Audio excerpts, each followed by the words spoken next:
Always good, man, to talk football. Always great. And Badger fans have had this one circled for a long, long time. So getting Bama into Camp Randall, that's a unique experience for any college football fan. So we're excited for it for sure. Yeah, it's gonna be fun seeing the Alabama Wisconsin home and home series. I'm really hoping the SEC doesn't take off the 2025 game because like if they do, I'm gonna have a hissy fit. No, we'll be okay if that one goes away. Let's just do this one this year. True. I mean, I'm excited about being on Big Noon Kickoff. That's gonna be fun. I mean, I know like some of the people that still have Direct TV in 2024, they're gonna be like, "Thank God it's not on ESPN or ABC." I'll say this: the big nude kickoff will be fun. It'll be a spotlight. But anytime I've made the analogy before, if you have a house and you're hosting someone that's really important, listen, Alabama is super important in the ecology of college football. You want to put your best foot forward, and in that sense, it's a shame it's not a night game. Like Camp Randall at night, much like a lot of places at night, it just hits different. So Badger fans, we were a little disappointed we couldn't get y'all under the lights. But Yeah. again, beggars can't be choosers. This is an incredible opportunity for Wisconsin. Yeah, it's gonna be fun seeing Gus Johnson call an Alabama game because like it was pretty fun seeing it in 2022 and get to see it again. But I can't help but feel like Wisconsin saved a little bit of the energy for Alabama because I mean I'll be real, everybody's gonna bring their A game for Alabama, and y'all have USC after your bye week, so I mean you got a little bit of the big game saved, and there's some people that are like, oh well, y'all are sloppy, you're gonna look awful against Alabama.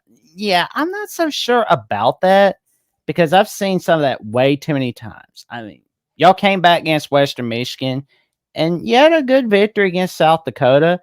What's been your synopsis for the 2024 season thus far? Uh, Inconsistent. I don't know. I don't know if very few teams I think ever live up to the spring and fall hype of fan bases. Like every fan base comes into every year thinking every player's in the best shape of their lives, every scheme is going to work, every transfer we brought in. Like I don't think we've quite hit on all cylinders, but Wisconsin's 2-0. And I think one of the things we've looked around when you look around college football, and you saw some of that last week with Bama and South Florida, there's a lot of early season struggles for we saw with Notre Dame losing, we saw it with Oregon for 2 weeks, we saw Florida State, we saw Bama. And I think maybe at times Wisconsin fans have taken a little too much out of winning two games comfortably. They've won by 14 each one. They could have won by 21 last week. Not great competition, but I think there's always the first couple of weeks a bit of working new pieces in. There's no preseason in college football. So I think it's been a little inconsistent, but I think a lot of Badger fans also think there's an element of playing down to your competition a little bit and then playing up to your level of competition this weekend for Bama. So I think we expect, or at least I do, I'll speak for myself. I expect a better, sharper version of the Badgers this week hosting Alabama because I think it just has to be. Ryan, let me ask you how was the transfer portal for y'all? I got a lot of new players because sometimes that continuity. I mean, when you're constantly every year on new players, and it's a different dynamic. But how are y'all on transfers? Yeah, you hit on it. Every year, it kind of changes the culture of the team. They reloaded the linebacker room dramatically from last year. They thought they needed a lot more speed there. They went into SEC country, pulled Jaheim Thomas from Arkansas. So they have reloaded athletically there. It's been a little hit or miss. And I think some of that is, again, it takes a little while to fit all these new pieces into your team, right? I think that's what sometimes fans forget is there's culture, there's scheme, and it takes a little while to gel. For the second year in a row, they've gone into the transfer portal for a quarterback. Last year was Tanner Mordecai, SMU. This year it's Tyler Van Dyke, Miami. Very interesting with Tyler Van Dyke. You know, the rap on him coming from Miami is big armed quarterback. He's going to really throw the ball downfield. You're going to get some big shock plays, but you're also going to get some really bad interceptions. So far, we've had like the inverse of that. It's been a lot of shorter passes, but he hasn't thrown picks. We're still trying to figure out like, where is this big armed guy that's going to throw deep touchdowns, but also some picks? That hasn't happened. I would say portal's been inconsistent. The Badgers did, it looks like, hit on a defensive lineman. He's got 2 sacks this year, Elijah Hills. They pulled him out of the FCS level. He's really been the most disruptive guy in the front seven. Anytime you can hit on a defensive lineman in the portal, I mean, that's like finding the gold at the end of the rainbow. So it's been a little hit or miss, but I think they did upgrade the talent and the depth on the defensive side. And then Tyler Van Dyke is the quarterback they got from the portal. And that one's still a little up in the air. You know, and people don't realize when these guys are transferring in, some of them transfer in May, but transferring in, January. And now all of a sudden you have to learn a totally new offense. You got to learn the calls, and then you got to develop a rhythm with your receivers. When you've had them there 2 or 3 years, you kind of know where to throw the ball. You kind of know what location, what their hands, things like that. But now, I mean, it's a struggle. And I think fans, and you see it with a lot of fans, even now all around the country with Dabo and stuff like that, really not very patient. They feel like it's supposed to, just seamlessly happen. And I mean, that's why you need to schedule, like we did South Florida. I mean, some of these opening up, first game, and then you have all these transfers. I mean, I think that'll start to change a little bit. These big, I know everybody used to want them and stuff like that, but I mean, that's when you had your players for 3 or 4 years. But then now it's hit or miss at first game. Yeah. And Luke Fickell's talked about that too, about the portal's great, right? Use it to augment. You have to build through recruiting. You have to build through high school kids, because you put, to your point, exactly, you put them in your culture, and then you know exactly what they are as you develop them. So yeah, I think the portal, there's a lot of false hope in the portal. Not that you can't find great players, obviously, because we've seen it, but you have to build through high school ranks, and you have to build through culture, and that comes from recruiting and developing. Yeah, and we saw with South Florida. I mean, they had 15 on each side of the ball. They had 15 graduate transfers, senior, redshirt seniors. The youngest player on the team was a quarterback. He's a sophomore. He was 6'3", 225. I mean, he was a beast to tackle. But it's hit or miss. But I mean, a lot of these schools being so impatient think it's just going all of a sudden just a seamless flow. It's in some places it's a nightmare. So you get what you get what the NCAA sets it up as. This is the new dynamic. Yeah. But that's the thing, though, is like I've noticed that some people have gotten real impatient with Luke Fickell. They're like, "Oh, it's not going to work out." It's like I think they're throwing the baby out with the bathwater. Honestly, it's his second year, not his fifth year. I mean, these things take time. Yeah, and he's old school. I mean, he played and grew up. Generation where you had your players for 3-4 years, and then if you had a transfer, you had to sit out. Now they immediately play. And so it's a new dynamic for all of these coaches, and it's got to be frustrating. I know it's got to be frustrating for them. I mean, you do not know what you're going to get. Even summer, you don't have the pads on. You don't. You do not know. It's so unsettled. I mean, it'll settle in toward the end of the season. That's why nobody's going undefeated this year. No, and there are some. I think there's frustrations a little bit with Badger fans, but I think most of it is not directed towards Luke Fickell. I think most people understand he took over a program that was towards the end of the Paul Chryst tenure. And I'll never say a bad thing about Paul Chryst. He won a ton of games for the Badgers, but it was starting to there were more cracks in the foundation than people realized. I think is maybe the best way to say it. And Luke Fickell coming in, he's had to rebuild not just the second story bedroom and add a toilet and a shower. He's had to rebuild some of that foundation, like the defensive line. And I'm sure we're going to get into it a little bit for Wisconsin. It's kind of barren. And that when you look back at the really good Wisconsin teams throughout the 2010 to 2020s, there was never an Ohio State defensive line. It was never an Alabama defensive line, but there were NFL guys on those defensive lines. Keanu Benton for the Steelers. Henningsen was a guy. Loudermilk plays for the Steelers. And they just don't have that. And that doesn't just change overnight. Like if you don't have a good defensive line, there's not really a way to scheme around that. And so it's some of that rebuilding foundation for Luke Fickell. I think most Badger fans still believe in the resume there. You're talking about a guy who brought Cincinnati to the playoffs, a guy who grew up in the Midwest, played at Ohio State, like understands winning culture, was a championship level high school wrestler, right? Like I say that because those dudes are just kind of tough. They have the right type of mentality to coach football. So I think it's taking a little more time than Badger fans thought, but I think Badger fans probably had their expectations a little too high out of the gates. And Johnny, that speaks to a little bit of what you were saying earlier with expectations of fans and myself too. Like I'm a fan as well, so I fall into that boat. So everybody, you said not too many happy about the 11 o'clock kickoff. No, man, Badger. First, it's a long time, like standing thing with Badger fans. Like we don't always fill up the stadium quite as quickly as we would hope, and partially because those 11 a.m. kickoffs, man. Badger fans, they like to tailgate, they like to pregate, they like to enjoy the morning. And then there's some issues getting into Camp Randall that I'm not going to belabor on this show. Badger fans will know that. But yeah, a night game at Camp Randall. And listen, much like a night game in Tuscaloosa or a nice night game in Death Valley, like those just hit a certain way. And again, when you have a national spotlight, which you do when Bama comes into town, right? You have a national spotlight for a game like this. It's much like, as I mentioned, showing your house. You want to show off the best aspect of it. And the best aspect of Madison is a night game. But listen, you ever have a whiteout? No, we don't do whiteouts, but we'll stripe it. Sometimes we'll do red and white. So we will stripe it sometimes. But it is just unbelievable at night. Especially if it's a good atmosphere, jump around third quarter, the fans are singing. There's some vulgarities in the student section that, again, on a family show we won't speak to, but it's next level at night. Well, and does anybody know who the commentators are? Who are the commentators for this game? Does anybody know? I forgot to look. Gus Johnson and Joel Klatt for Alabama, Wisconsin. Okay. Yeah. I'm just waiting to hear, oh, touchdown. Gus will bring it. Oh yeah. That's why I love watching like a game on Fox for sure. Matthew Anderson, thank you for tuning in to today's edition of Crimson Tide Live at Alabama with the Voice of College Football. He says Camp Randall is awesome at night. Should have been a night game. He agrees with that sentiment that it should have been a night game. Mm-hmm. I agree. Me personally, I don't care what time it is. Like, you just tell me the time and I'll make sure to watch it. Yeah, I'm not a big fan of those 11 a.m. kickoffs. Not a big fan. Even when I played, I wasn't a big fan of some of that. I always liked the traditional, the night games. Yeah. You always hated the 2:30 in the South. You did not want that 2:30 kickoff. I mean, muggy, miserable.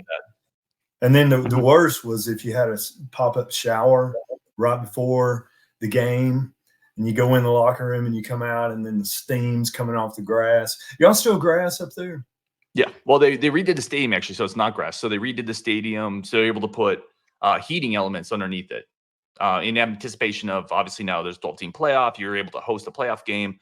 Well, y'all don't have this issue. You have pop-up showers, but you don't have to worry about having a heating element under your stadium in case it's a playoff game. So they are trying to get ahead of the game there. And so the field it's still getting broken in. It's a brand new one. They just redid it this offseason. Yeah. So it's a synthetic. Mm-hmm. It's got the little pellets and all that kind of crazy stuff. Oh gosh, let me tell you this. We played at Southern Illinois one time, and they had the old AstroTurf. And you know what they softened the turf with? Sand. No. Sand. And then when you talking about scraping and friction on those elbows, it was awful. It's gonna be painful. Oh yeah, patted it with sand. That would eat you alive. And now I'd like to discuss a little bit about the series history. Now, we've only played each other twice, once in 2015 at the Jerry Dome, and in 1928 on November 15th in the Wallace Wade era, where Wisconsin won 15-0. And like the late end of the 20s, while it wasn't a great depression for everybody, a lot of us in Tuscaloosa kind of considered that a great depression for us, because it's like we weren't like in the Rose Bowl for those 3 years at that time. But it's great to see Alabama, Wisconsin having that home and home. And what 2015? Didn't we go to Wisconsin? No, we went to the Jerry Dome. We didn't have a home. That's right. Was that one of those early season? Yes, it was week 1 on ABC. Chris Fowler, Kirk Herbstreit were calling that game. Yeah. We were excited about that one too, and then the game started. Funny thing, that was actually Wisconsin, if I remember correctly, played pretty close. And there's a term, if crock potting. I don't know if you ever watched the Solid Verbal College Football podcast, but they have a term for basically I think invented it for Alabama essentially, where Bama would just crock pot teams, where you just kind of slowly cook them to death. And it felt like that was a crock pot game for Wisconsin. They hung around, but it felt like they certainly shouldn't be. And at the end of it, I think Bama won by 21 or something. Just too physical, too good. Well, we won 35. We won 35-17 to start things off for the Paul Chryst era for Wisconsin. It was funny though, where it was like Gary Anderson left for Oregon State. Like it was like, I know there was like a running joke about Wisconsin being cheap and all that, but that's changed quite a lot since. Yeah, Wisconsin is. It's tough because you guys are blue. Like I said, you guys, but Bama is a blue blood, and Wisconsin is always just in that tier right below, right? Wherever those tier lines mark up. But I always tell Badger fans, because Badger fans, it's so easy as a fan, and this is true in life too. You always kind of look at your neighbor that has a little bit more or whatever, keeping up with the Joneses. And Badger fans are always looking up at, to some degree, Ohio State, Michigan, Penn State, the Bamas, the Notre Dames. Wisconsin is much more of a have than have not in college football. Like the ability to go hire a Luke Fickell, like that's a coach that could have gone to a lot of places. You know, Wisconsin's NIL program has been pretty good. They're reinvesting right now in a really nice practice stadium facility upgrade. They just redid the field. Wisconsin can compete just about everywhere outside of that very top tier. So yeah, I always tell Badger fans, we're much more of a have than a have not. Don't stress it too much. That being said, you're never going to be a Bama. You're never going to have the support of a Georgia or an Ohio State or Notre Dame. But if you can land the right quarterback, you can still jump up and bite any of those teams. And I think that's what it all comes down to. Can you find that right quarterback? Because they've actually done a pretty good job of reinvesting in the other areas of the program. Yeah. I've always known, Wisconsin as being, big up front with the offensive line. Then you had Ron Dane and very, very, very physical, type players and stuff like that. And a lot of offensive linemen going into the, the NFL and having great success. And so I figure they'll line up and they'll try to, establish a little, something up front, little strategy up front, get real physical, make it a real physical, tight game. And they still in this game have that veteran offensive line, pretty big offensive line. They have shifted a little bit. Phil Longo came in with coach, or Phil Longo came in with Fickell, and it plays more of an air raid, more of a power spread, somewhere in between the two of those. So we spread it out a little bit more. But Longo still wants to run the ball a lot. We ran the ball a lot in the first 2 weeks. So that part of Wisconsin offense, regardless of what formation we run it out of, is never, in my opinion, going to go away. There's always going to be some physicality up front. There's always going to be some running backs. So yeah, you're still going to see that. How successful it'll be, that's definitely something we can talk about and get into, because that's going to be a big key to the game on both sides of the ball. Yeah. Well, and I've always heard about Wisconsin being running back you. There's two schools I always think of in college football that are running back you: Georgia and Wisconsin. Is Wisconsin still running back you, especially in 2024? And who is that running back that we need to look out for? Running back you. I mean, you'd be hard pressed to argue with the lineage of Wisconsin as running back you since early 90s, right? You look at the guys they've churned out, multiple Doak Walker winners. And quite frankly, some of the guys at Wisconsin, if they had gone to Bama, would have won a Heisman. I have no doubt about that, just because certain schools get a little more prestige. No doubt about it. Are they running back you now? I don't know. Like, they haven't had an elite guy in a while. It's a really deep running back room. This is one of the deeper running back rooms Wisconsin has had in a while. But it's not an elite room. There's not a star there. You're going to see Ches Malusi get quite a few carries. Malusi was a Clemson transfer. He's had several injuries.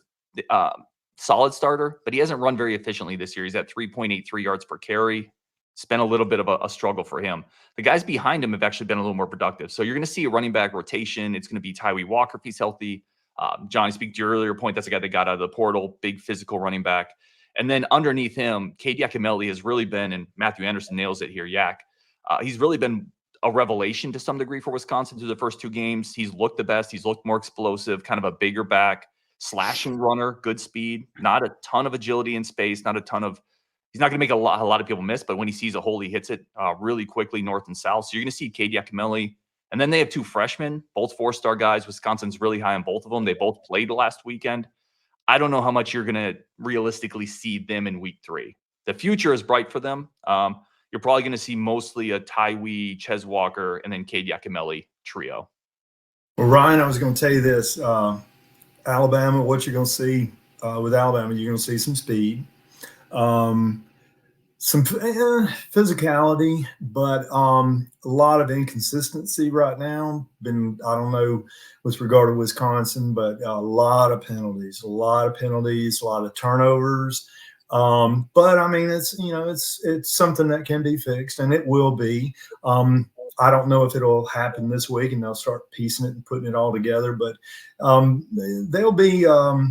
they'll usually Alabama, as the season rolls along, they'll start, tightening the ship and cut down the number of people that are rotations and number of players that are in and out and that kind of stuff. Running backs are going to be good. Those two guys they're like they're like ping pong balls. They'll bounce around, good low to the ground with their gravity, good feet, quick feet. Kind of a Mark Ingram. Remember old Mark? He had really good balance in his legs. You're going to see a lot of that. You got a little Ryan Williams, a little 17-year-old out there. He's got some good speed. Hollywood. Good speed. They got to do a better job getting him open. But right now, I need to see for them. I need to see the tight end more, and they absolutely do not use tight end. If it is, it's for blocking. But last week, I don't know if you heard, we were South Florida was just blowing linebackers through the A gaps and come. I mean, they were bringing 5, 6, 7, and then we're throwing nothing behind them. Replace the linebackers when they, we had no hot routes underneath. I don't even know if we even threw the tight end. But I mean, you've got to have somebody going through the middle of that field and just occupying those linebackers. But we did none of that. So we got a little I don't know, strategize and have to really rethink that. I think we really need to start attacking the middle of the field, run some post routes through there, and just everything seems to be on the edge and just not enough underneath to, for those linebackers to be occupied. They're just thinking, run, and that kind of stuff. And then when they, sometimes we'll hit it, those two little running backs, they'll skedaddle through there, and they'll pop it out of there. But just a lot of inconsistency, but a lot of talent, a lot of speed. So we'll see what happens.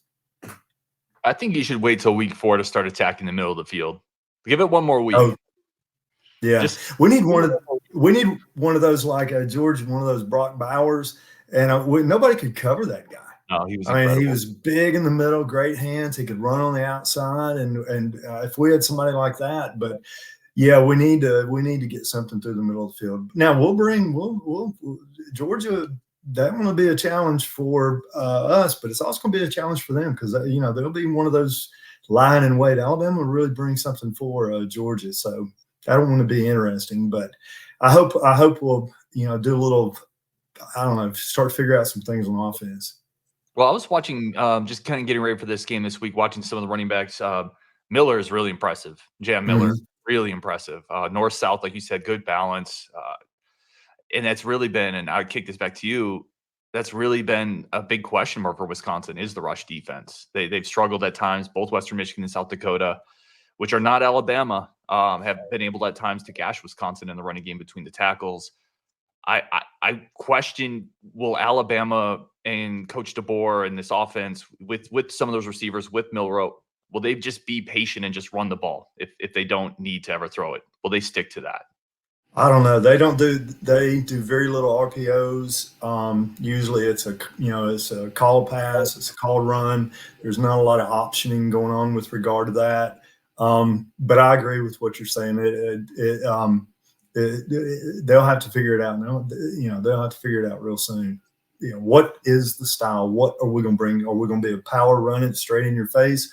We're going to do some RPOs, we're going to do some little option, things like that. We don't trap very much. We don't do a lot of pulling, the guards and tackles and trapping and all of that. It's just either, throw it or just, run it and that kind of stuff. But need to get a little more dynamic in there. Make the defense think a little more. Yeah. But yeah, what so far, what is your score prediction, or are you not ready to release that just yet? I'm an open book. I mean, I might revise it, but no, I have kind of consistently said I think Alabama probably wins by at least a couple scores. The first score I threw out there was I think 38-17. The thing of it is, I have a hard time seeing Wisconsin stand up in the trenches is the problem. It's just not a typical Wisconsin defense line, and the linebackers are a little bit in flux. That being said, it's a game in Camp Randall. If Wisconsin can start off kind of early, I do think they have the ability to make it a scary game for Alabama. They do have weapons. I don't think they've played up to their potential at all. But I just haven't seen them be able to hold up in the trenches against two teams that aren't nearly as physical as Alabama and aren't able to run the ball as well as Alabama. The two-headed running back machine you guys have is terrifying to me.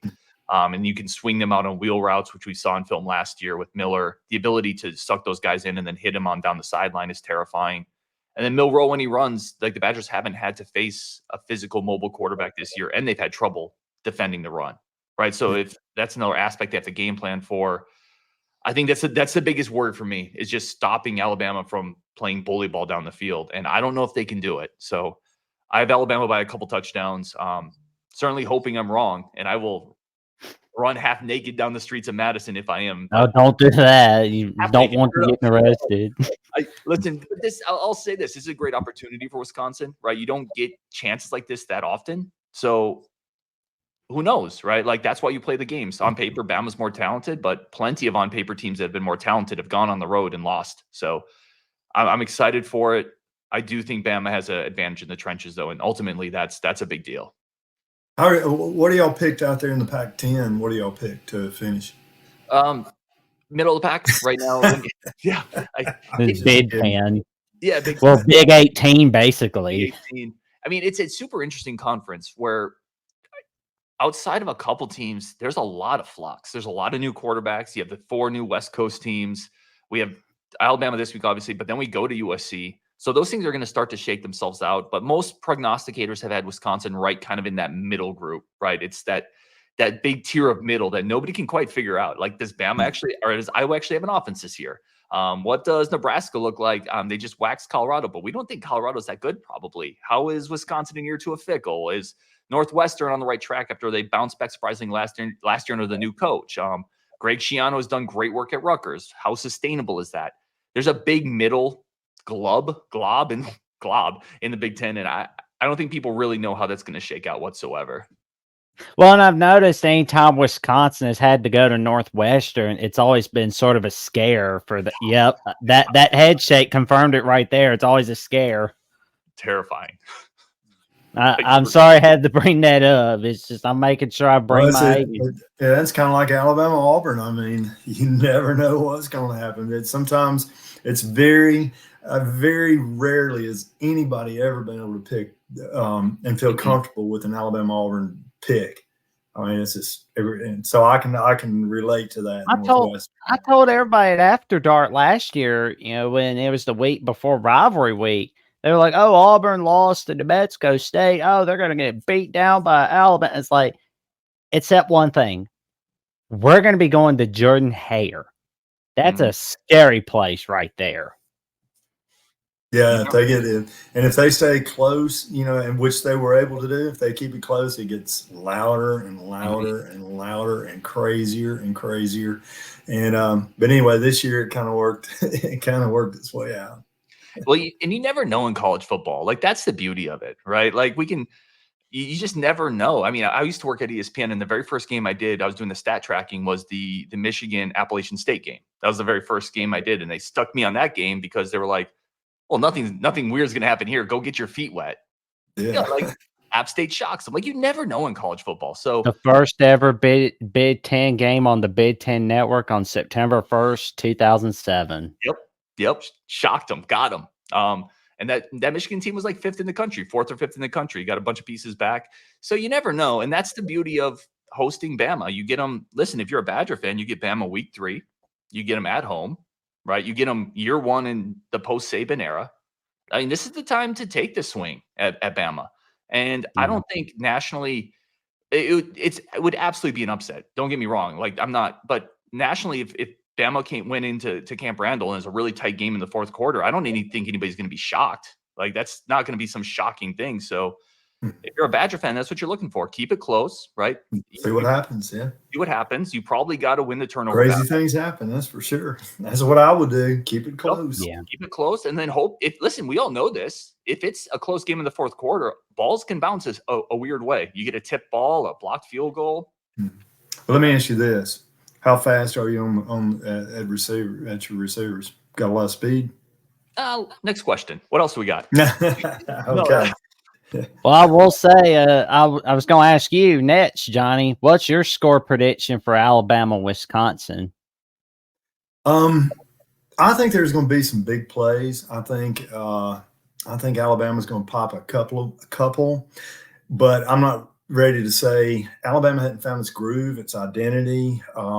Still, I'm not real comfortable with the defense, what we're doing on defense. Not real comfortable with who we are on offense.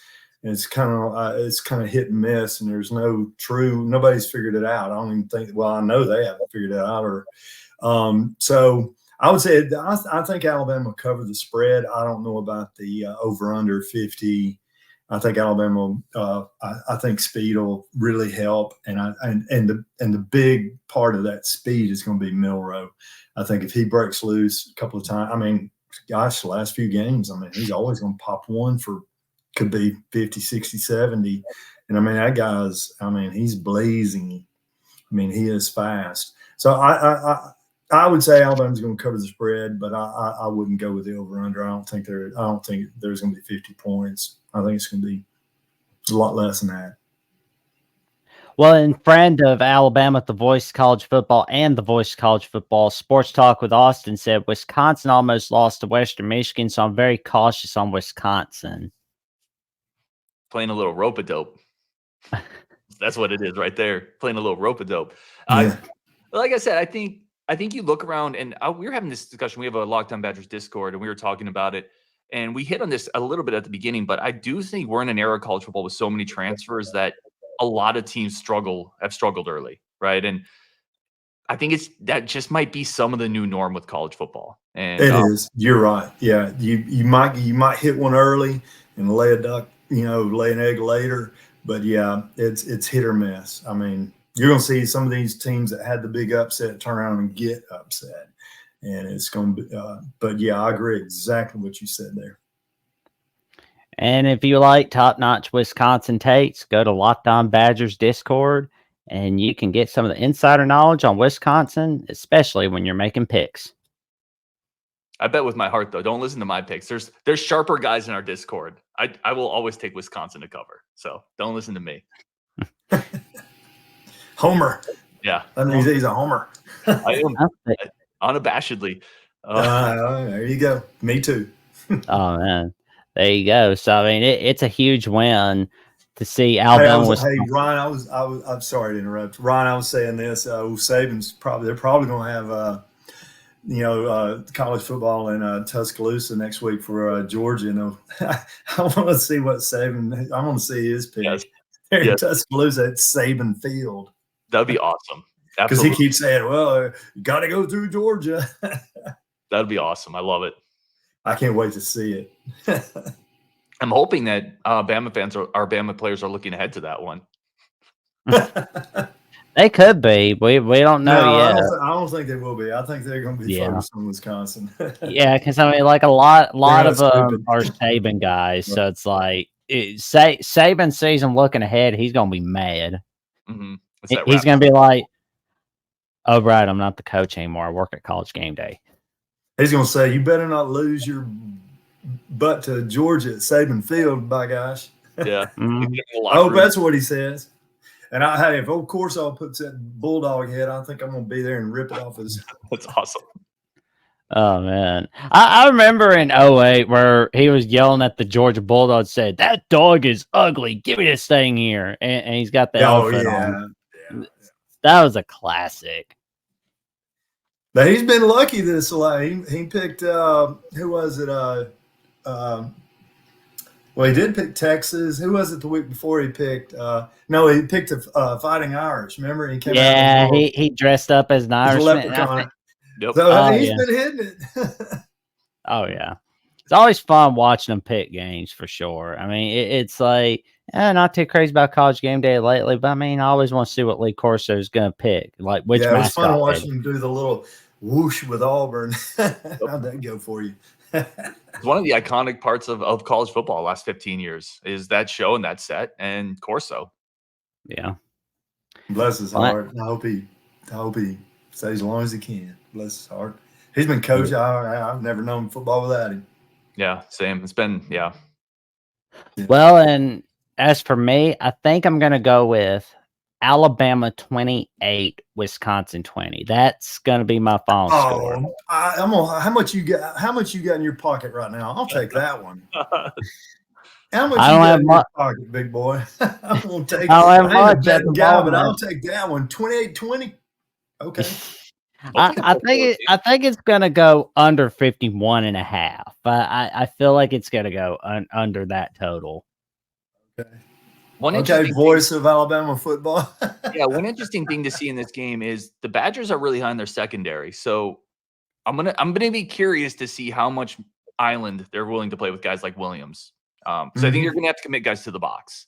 But they do have probably their two best defensive players. It's a corner and a safety.